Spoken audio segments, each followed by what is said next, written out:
इस मंदिर में पत्थर का बन जाता है इंसान। राजस्थान में कई ऐसे मंदिर हैं जिनकी खूबसूरती और रहस्य आज भी लोगों को अपनी ओर आकर्षित करते हैं। वहाँ के सौंदर्य को तो हम अपनी आंखों से देख लेते हैं, लेकिन इन मंदिरों में छिपे उन रहस्यों को नहीं जान पाते जो हमेशा से ही एक राज बना हुआ है। आज हम बात कर रहे हैं ऐसे ही एक मंदिर की जो बाड़मेर जिले के किराडू में है। कहा जाता है कि यहाँ पर रात में सोने वाला इंसान या तो हमेशा के लिए सो जाता है या फिर वह पत्थर की शक्ल ले लेता है। बाड़मेर के किराडू मंदिर की हकीकत इसके इतिहास में छिपी है।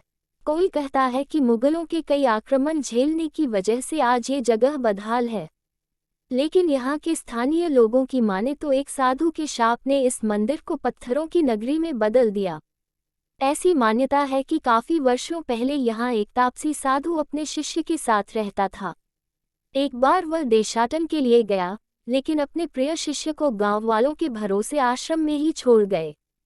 उन्हें भरोसा था कि जिस तरह से गांव के लोग उनकी सेवा करते हैं ठीक उसी तरह से उसके शिष्य की भी देखरेख करेंगे। लेकिन सिवाय एक कुम्हारन किसी ने भी उस अकेले शिष्य की सुध नहीं ली। साधु जब वापस लौटा तो शिष्य को बीमार देखकर वह क्रोधित हो गया। उसने शाप दिया कि जहाँ के लोगों में दया की भावना न हो वहाँ जीवन का क्या मतलब, इसलिए यहाँ के सभी लोग पत्थर के हो जाएं और पूरा शहर बर्बाद हो जाए। फिर क्या था, देखते ही देखते सभी पत्थर के हो गए, सिवाय उस कुम्हारन के जिसने शिष्य की सेवा की थी।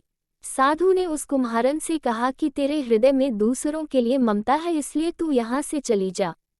साथ में चेतावनी भी दी कि जाते समय पीछे मुड़कर नहीं देखना वरना तू भी पत्थर की हो जाएगी। कुम्हारन वहां से तुरंत भाग खड़ी हुई, लेकिन जाते वक्त उसके मन में अचानक एक बात आई कि क्या सच में किराडू के लोग पत्थर के हो गए हैं। ये देखने के लिए वह जैसे ही पीछे मुड़ी वह खुद भी पत्थर की मूर्ति में बदल गई। सेहली गांव के नजदीक कुम्हारन की वह पत्थर मूर्ति आज भी अपने उस भयावह अतीत को बयां करती दिखाई देती है। इस कहानी में कितनी सच्चाई है कोई नहीं जानता, लेकिन इतिहासकारों की माने तो 14वीं शताब्दी तक किराडू मुगलों के आक्रमण से तो बचा हुआ था। ऐसे में शायद ये साधु का शाप ही था जिसने इस देवालय भूमि को पत्थरों के वीराने में बदल दिया। कभी बाड़मेर का यह इलाका किराडू शिव, विष्णु और ब्रह्मा के मंदिरों से समृद्ध था। आज भी है, लेकिन बदहाल अवस्था में। देवालयों की इस भूमि में अब शेष है तो केवल 5 मंदिरों के अवशेष। इनमें एक भगवान विष्णु और मंदिर से ही यहाँ की स्थापत्य कला की शुरुआत हुई थी, जबकि इन 5 देवालयों में सबसे बड़े सोमेश्वर के खंडहर को इस कला के उत्कर्ष का अंत माना जाता है। मंदिर का अलौकिक और अद्भुत सौंदर्य, स्थापत्य कला के लिए मशहूर इन प्राचीन मंदिरों को देखकर ऐसा लगता है मानो शिल्प और सौंदर्य के किसी अचरज लोक में पहुंच गए हों।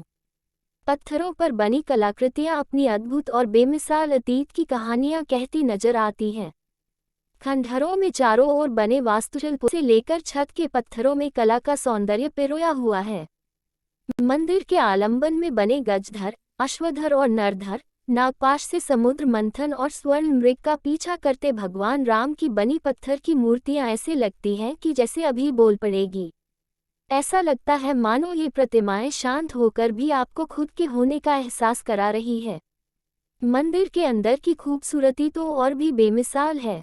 छतविहीन मंदिर के आसपास स्थित 44 स्तंभ यहाँ के इतिहास को पल भर के लिए जिंदा कर देती है। पत्थरों की ऐसी कारीगरी आपको शायद ही कहीं देखने को मिलेगी। वानर सेना, राम रावण युद्ध, संजीवनी बूटी लाते हनुमान जैसे दृश्य आपको रामायण के युग में पहुंचा देते हैं तो अगले ही पल आप खुद को महाभारत के समय में पाएंगे। मंदिर के खंभों पर बने भयावह जीवों के चित्र जंगल के होने का आभास दिलाते हैं।